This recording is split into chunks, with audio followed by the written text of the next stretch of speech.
ويمكن أن نضبط بيع ما يجري فيه الربا بثلاث قواعد. انتبه لهذه القواعد الثلاث، إذا ضبطتها وفهمتها فهمت هذا الباب.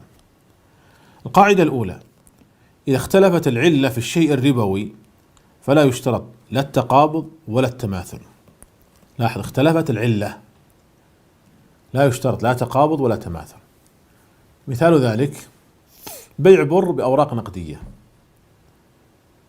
العلة في الأوراق النقدية الثمنية، العلة في البر القوت والادخار. إذا العلة مختلفة، ما دام العلة مختلفة لا يشترط لا تقابض ولا تماثل. لو اشتريت برا قلت أتي لك بالمبلغ إن شاء الله بعد يومين، بعد 3 أيام، بعد شهر، يجوز. ومثل ذلك بيع مثلا التمر بأوراق نقدية، لا يشترط لا تقابض ولا تماثل، اختلاف العلة.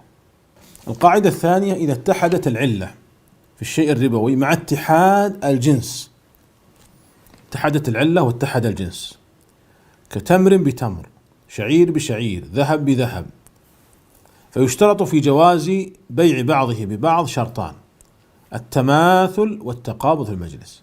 تماثل والتقابض، اتحدت العلة واتحد الجنس، يشترط التماثل والتقابض.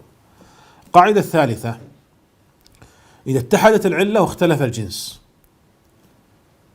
كتمر ببر وذهب بفضة، فيشترط شرط واحد وهو التقابض.